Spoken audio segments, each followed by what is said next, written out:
Bonjour et bienvenue sur commentphotographier.com. Alors dans ce petit podcast on va parler, c'est d'actualité cette saison, on va parler des photographies d'hiver. Alors comment on va faire nos photos d'hiver?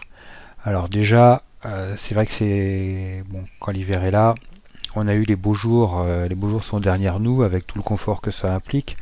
Et maintenant il va falloir se faire un peu violence, sortir dehors avec le mauvais temps, avec le froid, avec la pluie et pour faire un peu se faire plaisir malgré tout et puis faire des photos en hiver. Alors l'hiver, il y a un endroit où à la limite c'est pas la peine d'y aller l'hiver, c'est la plage parce que en bord de mer, je dirais que ce soit l'été ou l'hiver, en photo, c'est à peu près toujours le même paysage, ça ne bouge pas. Il n'y a qu'en fonction de la marée haute ou marée basse, mais ça n'indique pas la saison.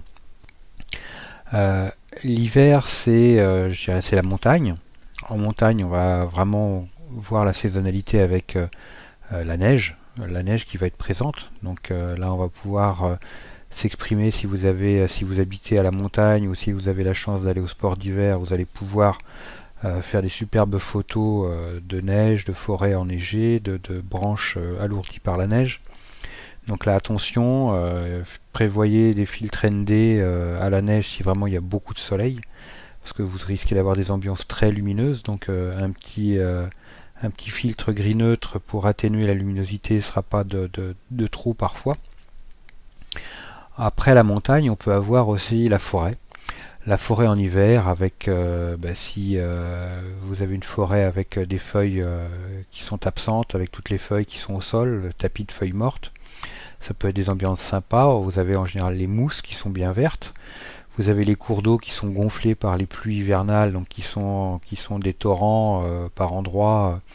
Donc ça peut être des choses très sympas à travailler pour au niveau de la dynamique, si vous voulez jouer avec la vitesse d'obturation, faire des photos avec des cours d'eau en mouvement, des cascades ou des torrents, jouer avec la vitesse d'obturation un peu lente et avoir une dynamique au niveau des cours d'eau. Ça c'est possible. Si vous n'avez pas tout compris dans le fonctionnement de la vitesse d'obturation, vous pouvez aussi vous tester là-dessus et essayer de mieux comprendre le fonctionnement entre le mouvement d'un sujet et la vitesse d'obturation. Ensuite, vous pouvez jouer aussi avec les profondeurs de champ, prendre des mousses sur les arbres, prendre des reflets du soleil, le soleil hivernal, vous mettre sur les images en contre-jour, jouer avec les flares ou avec fait par le soleil dans la lentille. Vous avez le givre du matin dans l'herbe, si vous avez chez vous un petit jardin avec de la pelouse, faire des photos des rayons du soleil matinal au niveau des cristaux de givre qui sont sur la pelouse, ou les feuilles mortes qui sont toutes pleines de cristaux de givre, ça c'est des belles images en perspective. On a aussi les matins brumeux, au début de l'hiver, ça aussi c'est des belles photos à faire. Alors toujours, photos de paysage, en règle générale c'est priorité diaphragme, tout en gardant un œil sur la vitesse d'obturation pour ne pas se faire piéger avec des vitesses trop lentes, ça arrive encore trop souvent. J'ai le cas souvent on me le signale et on me pose la question d'où ça vient, mais c'est une vitesse trop lente, il faut bouger, donc faites attention. Alors le priorité diaphragme, je vous le rappelle, ça va vraiment vous aider pour pouvoir gérer la profondeur de champ, donc c'est la zone de netteté. Plus vous avez un diaphragme ouvert, plus votre zone de netteté sera petite, plus vous avez un diaphragme fermé, plus votre zone de netteté sera grande. Voilà. Ensuite, l'hiver, vous allez pouvoir jouer en forêt, par exemple. Si vous avez un appareil photo réflexe, vous allez profiter de la dynamique du capteur de votre appareil photo. La dynamique du capteur, c'est sa capacité à vous retranscrire sur la même image les zones sombres et les zones claires. Avec un appareil photo compact, par exemple, c'est cramé, c'est noir, le ciel sont brûlés, les parties sont noires, c'est pas l'idéal. Ensuite aussi, l'hiver, avec la ville, la photo en film, les flaques d'eau, avec les flaques d'eau, le bitume, jouer avec la matière, faire du noir et blanc.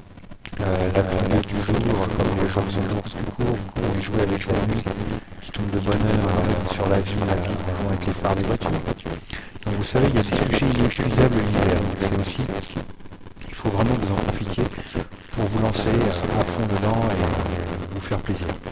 Dernière petite chose avant de se quitter, si ce n'est pas déjà fait, je vous encourage à faire partie de ma liste de contacts pour bénéficier d'un de conseils quotidiens, d'astuces photographiques, de choses vraiment utiles et intéressantes à connaître, à savoir, ou à se faire rafraîchir la mémoire sur certains sujets. Il y a toujours un intérêt à avoir un petit lien entre nous au niveau quotidien. Il y a aussi quelques réclames commerciales, je dirais, de temps en temps. Voilà, donc n'hésitez pas à aller voir sur les formulaires du site comment-photographier.com. Vous en avez sur les articles au niveau de la colonne de droite ou autrement en bas d'article, vous avez des formulaires un peu partout et vous pourrez comme ça ainsi faire partie de la liste de contacts. Autre chose également, actuellement il y a 50% de réduction sur toutes les formations du site commentphotographier.com. Donc vous allez sur le site commentphotographier.com et vous allez sur la page formation tout simplement, ou alors comment-photographier.com/formation photo.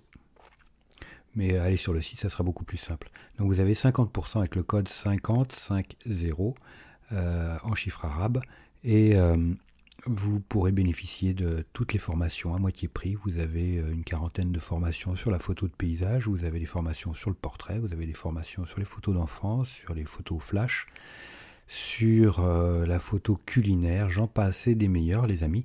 Donc ne vous privez pas, c'est actuellement avec le code promo 50 50%. Voilà les amis, je vous dis à très vite pour de nouveaux podcasts. Ciao.